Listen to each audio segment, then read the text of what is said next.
Wow.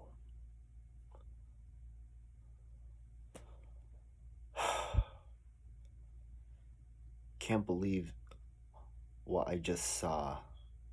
I just can't.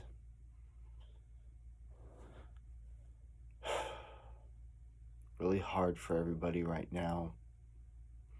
Hello, everybody. You guys already know who I am by now. It's Chase fan number 9 here. And this won't be your typical race review.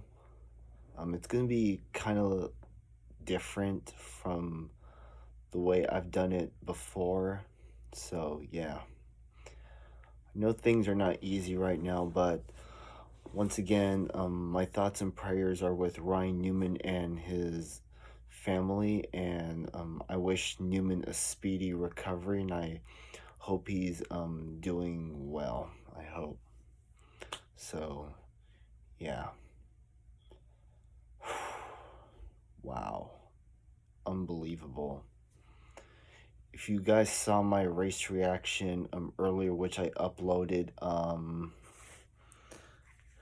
you saw that once Newman went around after getting hooked by Blaney or something, I was just shocked of what happened. Not by Denny Hamlin beating Blaney to the line, but by what happened to Ryan Newman once he flipped over. And I initially didn't see him get hit a second time until I saw the replay, and yeah, that's when I realized the seriousness of it. So, yeah.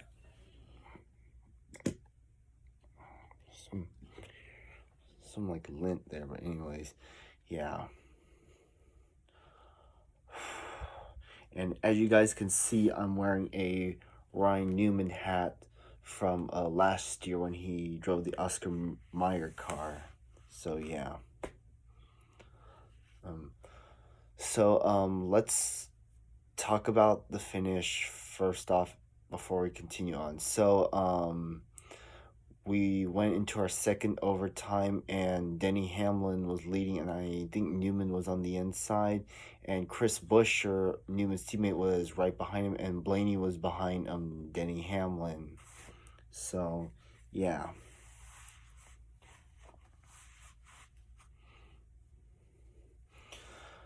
And they take the green. Blaney gives Hamlin a push, and Newman is there as well. And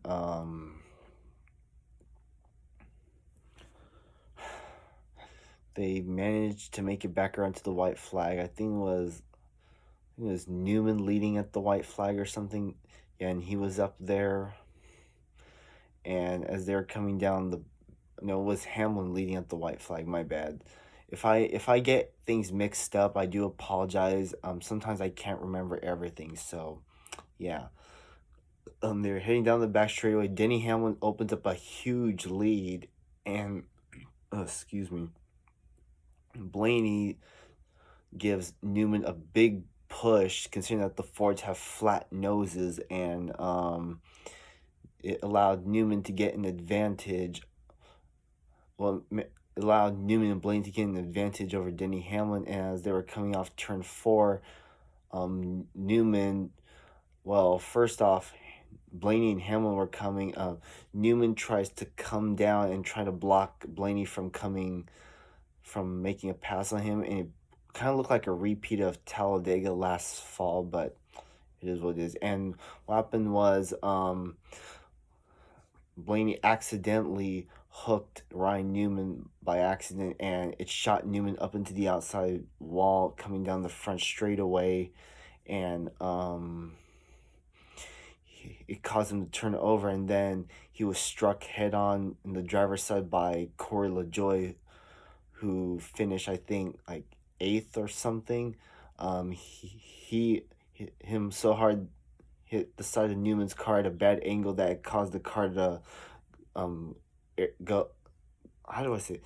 Do like a one barrel roll, and the car landed on its side, and the fuel cell and the car were totally destroyed, and the car not only ended came to a halt in a shower of sparks, but it also caught fire too. So yeah. And for some reason, I thought Blaney was ahead when they threw the caution, but I could have been wrong. But anyways, yeah. And for those who don't know, Denny Hamlin, they had no idea of the situation until they got into victory lane. For those who are not aware, but they did apologize for celebrating too early amidst what happened. So yeah.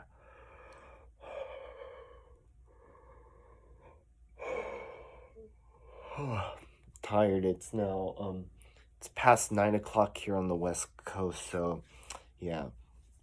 But the emergency crew managed to get Newman out, and they took him straight to Halifax Medical Center. We already know what that place is. Um, well, we already know about that. He has non-life threatening injuries, but it's still serious nonetheless. So, yeah. And I know some people are not happy with Denny Hamlin winning the race altogether, but honestly, it's just whatever. I don't hate Hamlin anymore. I know some people do, and whether if it's fair or not, Toyota deserves to be in NASCAR. I'm just getting that out right now so I don't have to say it later, but he had no I don't think he really had nothing to do with the wreck, and yeah. But I'm not gonna dwell too much on that. So yeah. And keep in mind, um, we did go back racing. Well, of course we did. We had the rain delay that postponed the race from yesterday until today, Monday. And yeah. But um, I'm glad NASCAR postponed the race because they had no other choice. I was kind of pissed off that the race didn't continue yesterday, but honestly, looking back on yesterday, it's just whatever. So yeah. But anyways, congrats to Denny Hamlin on your third Daytona 500. I guess I don't know anymore, but honestly, it's just whatever. I know some people wanted him to fail inspection, but it is what it is. There's nothing more we can do. I think I picked Blaney to win, but hey, don't worry, guys. He'll win the 500 one day, folks. Trust me. He'll win it one day. Anyways, yeah.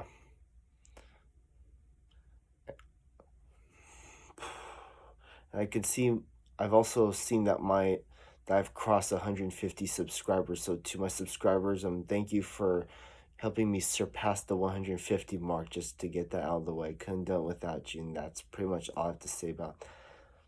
Anyways, yeah.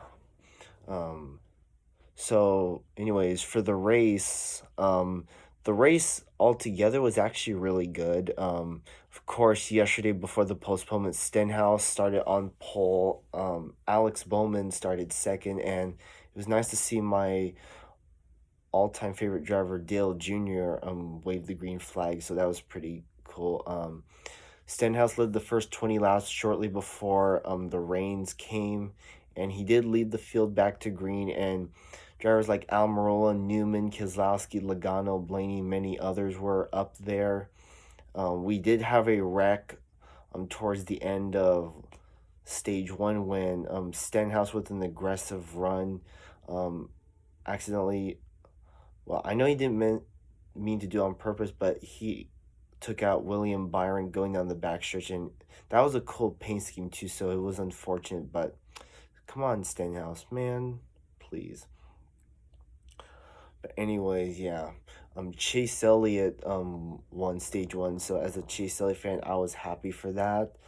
And then Denny Hamlin, the eventual race winner, won stage two. It's nice to see a Chevrolet driver, regardless of who it was, win the first stage of the season. So that was pretty cool. And also and keep in mind during that first pit stop after we restarted the race. Jimmy Johnson had too many men over the wall. I think it was kind of a BS move on NASCAR's part when they were penalizing him, but he managed to make his way back up through the field and get some valuable stage points. He actually finished top 10 in both stages. I think he finished 5th in stage 1, 6th in stage 2, but yeah. But we'll get into Jimmy Johnson later, so. And also, but shortly before the wreck, Chase Elliott had help, and he led a good portion of that first stage, so yeah. And also, Denny Hamlin was another strong car next to Elliott, Stenhouse, Kyle Busch, and many others. Then in stage 2, we had a wreck for Quinn Houff and BG McLeod. Apparently, it looks like Quinn Houff got ran over or whatever. I forgot what it was, but yeah. And then once stage 3 started, I knew that once stage 3 gets underway, shit was gonna get real. And it sure did. But yeah.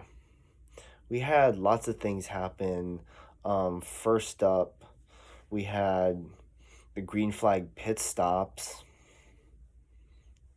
And the green flag pit stops went pretty good.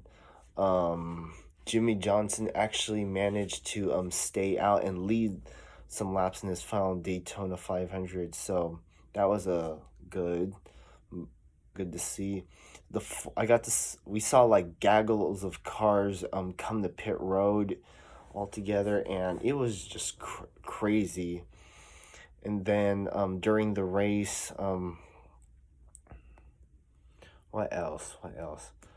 Oh yeah, forgot. Oh yeah, I remember. Some of the. Oh, what was it? Yeah.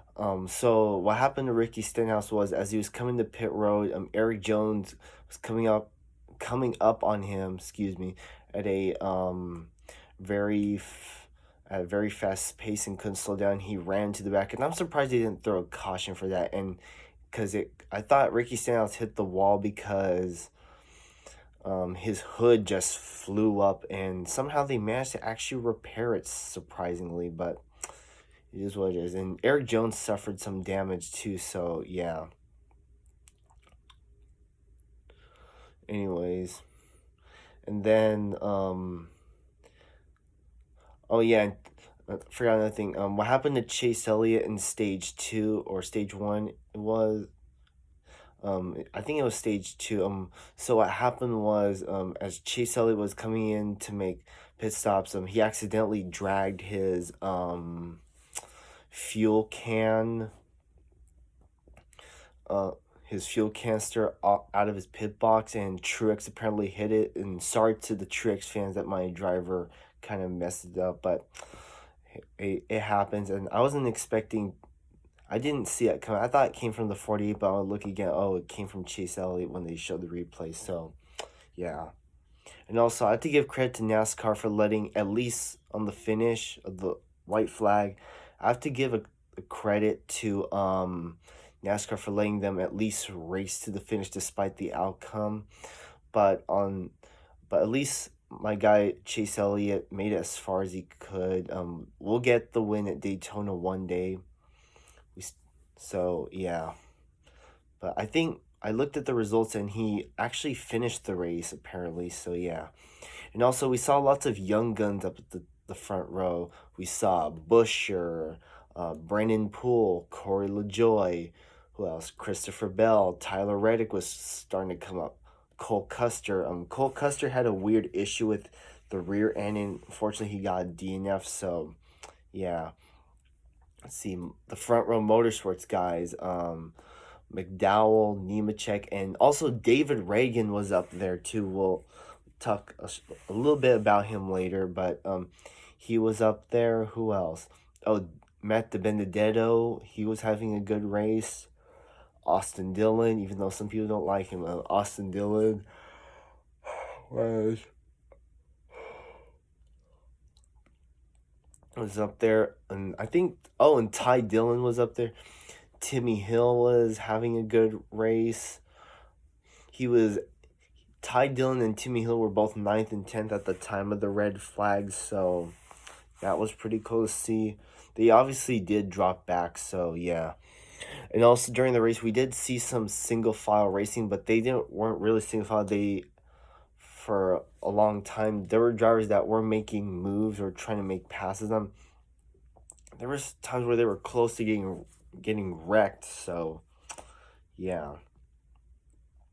Then with I think 18 laps to go, no, I think with like 20 something laps to go, Joey Logano was coming up on Kyle Busch, and he apparently shuffled Kyle Busch out of the way, and it caused like what appeared to be what I thought at first was a tire issue, but then I started seeing smoke come out the back, and he was on the apron with 18 laps to go, and the field is coming off turn 2 down the backstretch, and they show the replay of Joey Logano shuffling Kyle Busch out of the way, and just when they cut back from the replay, the big one just struck without warning, and I tell you, lots of good cars were taken out. And what basically happened was Logano was pushing Almirola, Logano was pushing Almirola into Keselowski's back bumper, and the push caused Keselowski's car to hook right, and once he went sideways there on the back stretch going to 3, it was just on from there. There were lots of torn up race cars. Remember how I said shit was gonna get real? Well, it sure did, and it went from 0 to 100 real quick, just like the Clash was. And it almost felt that way too, so yeah. But lots of good cars were taken out. Alex Bowman, I think Michael McDowell was in it, Ross Chastain, Austin Dillon, who else? Oh, and yeah, Jimmy Johnson, unfortunately. Yeah, sorry, Johnson fans. I was rooting for him too, but hey, I'm grateful that he won we should all be grateful that he has 2 Daytona 500 trophies, so I'm very proud that he did. I thought they were going to fix it once the red flag lifted, but it was pretty much too late, but whatever. It's honestly whatever at this point. Also, Nemechek was in it. There was so much. Of course, Keselowski, Almirola. Oh, and Bubba Wallace was in it too, so yeah, it was unfortunate. And I don't think Boyer got a piece of it. And yeah, there were so many cars that got tore up in that wreck. Oh, and Kurt Busch too, darn it. But he and the others managed to climb out okay, so yeah, it was nice to see them get out. I don't want to see, regardless if I love or hate a driver like any of those out there, I don't want to see them get hurt. So yeah. But NASCAR did the right thing by red flagging it, and yeah, that was pretty much it. Then after that, we went back racing. Ryan Newman and Christopher Bell were on the front row, and they were leading a good portion of the race. Were up there, actually, I should say. And Denny Hamlin, he led the most laps, 79. Wow. I'm like, you're starting to get good on these play tracks, Hamlin. Why don't you go win the July race? That'll be more fun. You should have just, I don't know anymore, but you should focus on winning the July race now. So, yeah. And also, yeah, and I did mention Alex Bowman was in it, so yeah. And also, Joey Gase was also in the race. He finished, I think, 2 down or something. Also, I think Kevin Harvick was in it, but I don't think he got a lot of damage, but yeah.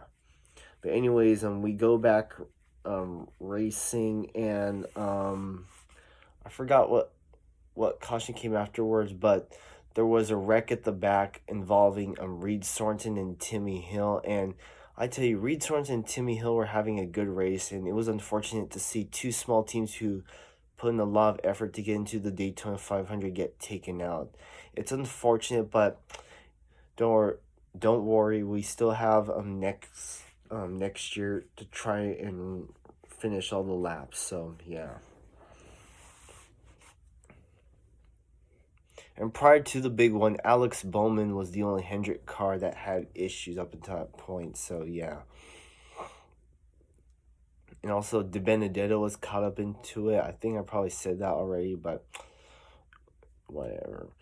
But then, yeah, then we had Timmy Hill wreck, and then we had that wreck. So what happened was they were racing.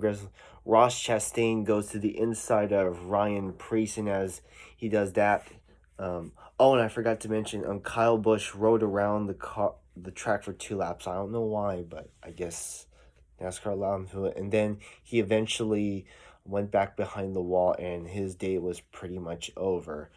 And oh, and Truex got DNF, unfortunately. Sorry, Truex fans, but hey, it's not the end of the world, folks. Just not the end of the world. So, yeah. But anyways, for that wreck, Ross Chastain got into Ryan Preece turned him, and I know he didn't mean to, despite him being an aggressive racer, and they just up the track they went, and they took out Bell and Logano. Thank God. I did not want Logano to win that race because he's already won it. Yeah, Logano's still a dick nonetheless, but anyways, yeah.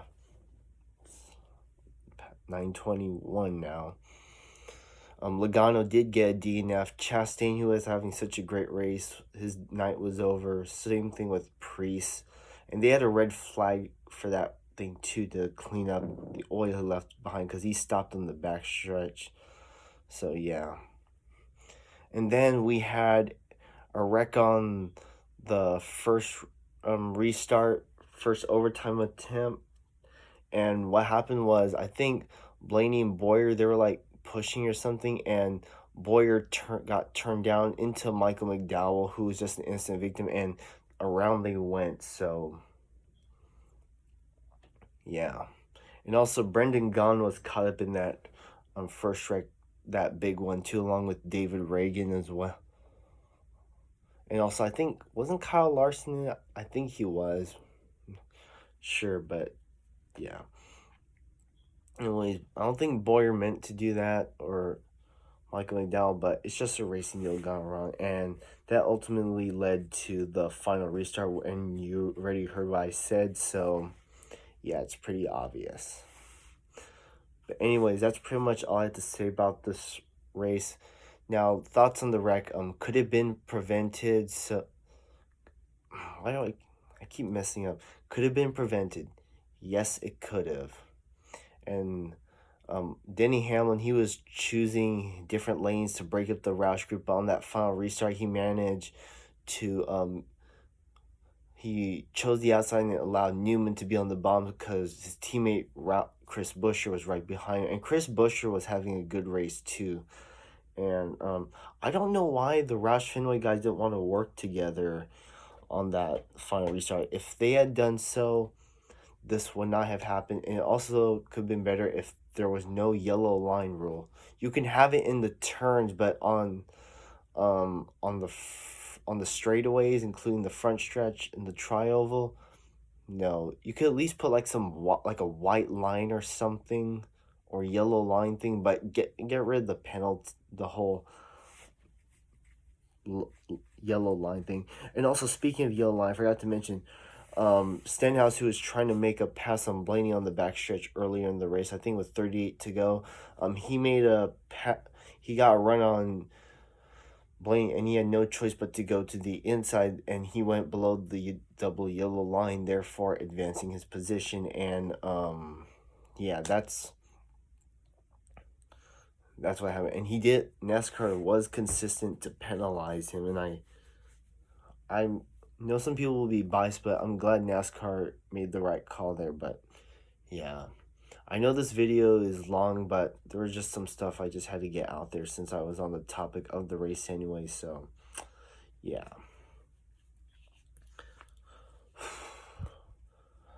If I had to rate this race, I would give it like an 8 out of 10, because we still have the single file racing, and next time I want to see drivers like doing some more side by side racing. That will be better. So yeah. But anyways, that's pretty much it. Sorry if the truck review is not up. I'll try and do it either tomorrow, but we'll see.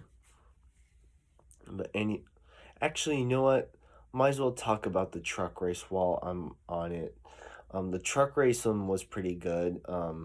Grant Enfinger got his first win since 2018. I can't believe it's been that long. And when I saw Jordan Anderson pull out, I thought he was going to pull it off, but unfortunately, Enfinger managed to get him at the line. And it was a good finish nonetheless, regardless if you like or whether regardless if you love or hate him, and it was a good finish regardless. And so congratulations to Enfinger. Cody Robot finished third too, so a good finish for him. My hometown guy, Derek Kraus, finished fourth. So good job to you guys at McAnally Racing, and Natalie Decker finished fifth. Wow, I still can't believe she did that, pulled that off, that fifth place finish.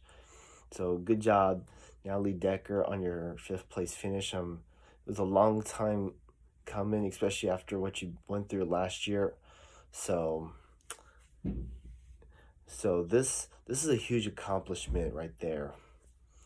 So yeah, and also Jason White, the Canadian, the Jason White from Canada finished 10th. So good job to him. Austin Hill got top 10. Forgot who else, but yeah. And there was lots of good racing in that too. Unfortunately, some names like, wait, did Crafton get top 10 in that race? I think he did. I could be wrong, but anyways, yeah. What else? What? Oh yeah, and there was the whole wreck with Ty Majeski where he got, it was basically aggressive racing gone wrong, and he just went for a ride, and he actually landed on his lid in a shower of sparks, and he and Tate Fogelman got caught up in it, and it was unfortunate for Majeski, but hey, it's a rookie mistake. We'll do better this weekend at this Friday actually at Las Vegas. So yeah. And then there was the wreck with Angela Ruck, and I can't believe Tate Fogelman, who caught on fire, got ran into from behind by what's his name, Brian Dozen, the FDNY team. So yeah, and Ruck was having a good night too. So yeah. So that's all I have to say about the truck race. For the results of the Daytona 500, Ryan Newman, from the looks of things, it looks like he came in ninth place. It looks like they probably changed the score by now, but I believe it was ninth place. So yeah, Denny Hamlin obviously won the race. Ryan Blaney second, Chris Buescher third. Who finished fourth? I think it was No, it was David Reagan. So good job to David Reagan in your fourth place effort in your one-off for Rick Ware Racing, even though the car was, I believe it was supported by Front Row Motorsports, or so yeah. I was not expecting Reagan to get a good finish like that, and if it is official, then good job, Reagan. It's been a long time since you finished a race in the top 10, and this is your last start in NASCAR. What a great way to go out. So yeah. And Harvick finished 5th, Boyer 6th. Brendan Gaughan finished 7th in his last Daytona 500, so good job to him. Corey LaJoie 8th, Newman, of course, 9th, and my guy Kyle Larson finished 10th. My second favorite driver, that is. Nemechek, I believe, finished 11th, and Chase Elliott, my favorite driver, finished 17th. Damn it, but hey, it is what it is. But anyways, that's pretty much it for this video. Keep Ryan Newman and his family in your thoughts and prayers, and I will wrap up this video. So as always, thank you guys for watching. This has been Chase Fan number 9 here. Make sure to comment, like, and subscribe. Make sure to hit the bell down below to get notifications from my videos, and make sure to hit that like button. And with that, I'll see you guys on my next video, and until then, have a good one. And for you, Ryan Newman, my thoughts and prayers are with you, man, buddy. Stay strong, and I wish you a speedy recovery. And also, I won't be surprised if he misses next week because it's better to be safe than sorry. So, yeah. But, anyways, that'll do for this video, and I'll see you all later. Alright, goodbye, everyone.